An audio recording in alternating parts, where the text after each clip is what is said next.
I have a new hobby. I am collecting stories that I can actually prove are told among the Russian people. They make them up themselves, they tell them between themselves, reveals they got a great sense of humor, and they've also got a little cynical attitude about things in their country. The story was an American and a Russian arguing about their two countries, and the American said, look, in my country, I can walk into the Oval Office, I can pound the president's desk and say, Mr. President, I don't like the way you're running our country. And the Russian said, I can do that. The American said, you can? He says, yes. I can go into the Kremlin, to the General Secretary's office, pound his desk and say, Mr. General Secretary, I don't like the way President Reagan's running his country. I didn't tell this one to Gorbachev. You know, there's a 10-year delay in the Soviet Union of delivery of an automobile. And you go through quite a process when you're ready to buy, and then you put up the money in advance. This man, he laid down his money, and then the fellow that was in charge said to him, okay, come back in 10 years and get your car. And he said, morning or afternoon?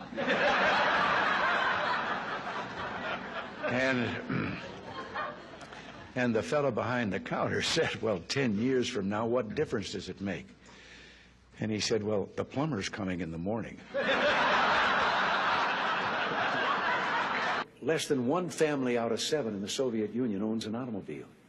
Most of the automobiles are driven by the bureaucrats.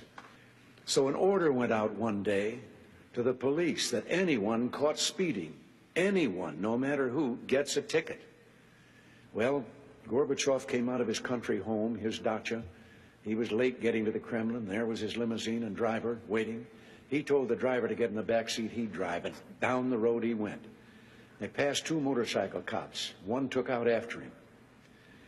And pretty soon he's back with his buddy, and his buddy says, well, did you give him a ticket? And he said, no. Well, he said, why not? Oh, he said, they're too important. Well, he said, we're told to give anybody a ticket, no matter who it is. Oh, he said, no, this one was too, I could. Well, he said, who was it? He said, I couldn't recognize him. But his driver was Gorbachev. One of the heads of state that I met with on this visit told me the story about the 2 fellows in the Soviet Union who were walking down the street, and the one of them says, have we really achieved full communism? Is this it? Is this now full communism? And the other one said, oh, hell no, things are going to get a lot worse.